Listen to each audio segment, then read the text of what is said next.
3. ¿Listo? Ahora, vamos a inglés. El tema en inglés es there is, there are. ¿Listo? ¿Qué significa hay? De haber. ¿Listo? En español se utiliza la palabra hay para decir hay 5 panes o hay un pan. ¿Listo? La misma palabra. Pero en inglés no se utiliza de esa manera. Se dice there is cuando hablamos de que hay una sola cosa o persona u objeto. Y se utiliza there are cuando decimos que hay dos o más cosas, personas, objetos. ¿Sí?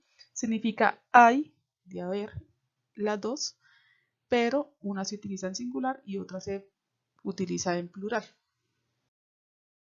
Entonces, aquí puse un ejemplo. En mi casa hay un perro, ¿cierto? Entonces yo digo, in my house there is a dog. ¿Por qué? Porque es solo un perro. Entonces ese hay se escribe como there is. En mi casa hay 2 perros. ¿Listo? Entonces ahí se dice, in my house there are 2 dogs.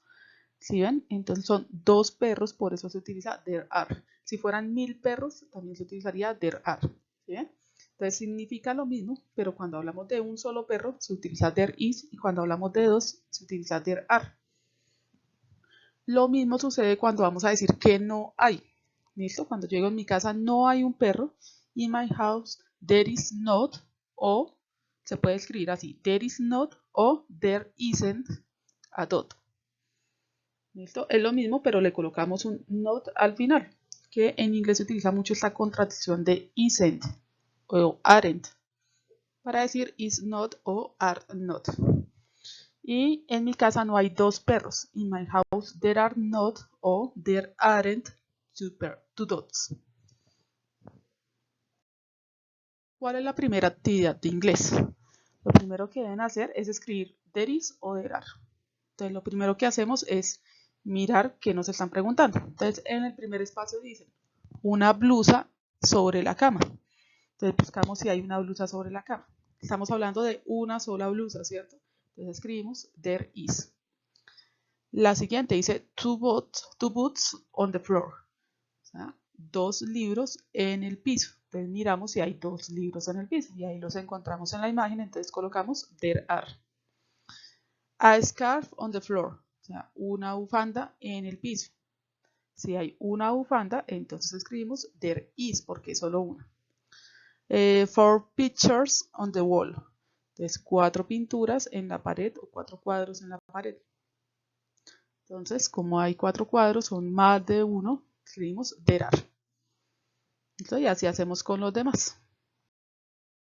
La actividad 2 es responder las preguntas utilizando yes there is, o sea, sí hay, yes there are, sí hay, pero en plural, no there isn't, o sea, no hay en singular, y no there aren't, no hay en plural. Entonces, hay algunos huevos en la nevera.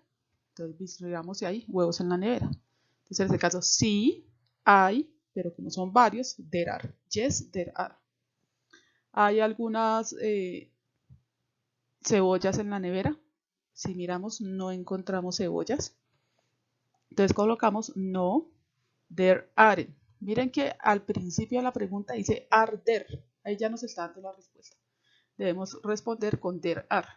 Como en la tercera dice is there, entonces ahí nos están preguntando por una sola cosa. Entonces tenemos que responder con there is, ya sea sí o sea no. La tercera, ¿hay alguna lechuga en la nevera? Como no vemos, entonces no, there isn't, porque no hay, ¿cierto? ¿Hay leche en el refrigerador? Entonces encontramos la leche por este lado. Entonces diríamos yes, there is, porque estamos hablando de la leche en singular. Y así completamos el resto de oraciones. La actividad 3 es traduce las oraciones del ejercicio 1 y 2 y escríbelas en tu cuaderno. Entonces aquí traje 2 ejemplos de cada uno de los ejercicios. En el ejercicio 1, there is a teacher on the bed. Entonces lo que hacemos es traducir. Hay una blusa sobre la cama. La segunda, hay 2 libros en el piso. La tercera, ¿hay huevos en la nevera? Sí hay. ¿Hay cebollas en la nevera? No hay. ¿Listo? Entonces tenemos que traducir todas las oraciones. Y la actividad 4 es a modo de repaso de la actividad anterior. Entonces vamos a recordar los números. Entonces, ¿cómo se dice 2 en inglés? 2. ¿Cómo se dice 9? 9. 13, el 13. 18, el 18. Y así vamos a completar los que nos piden.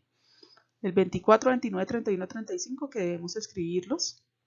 Y aquí nos dan los números en inglés y debemos escribir el número como tal, no en letras sino en número. ¿Alguna duda o comentario? Por favor, comunicarse conmigo por el WhatsApp o por el correo electrónico. Muchas gracias.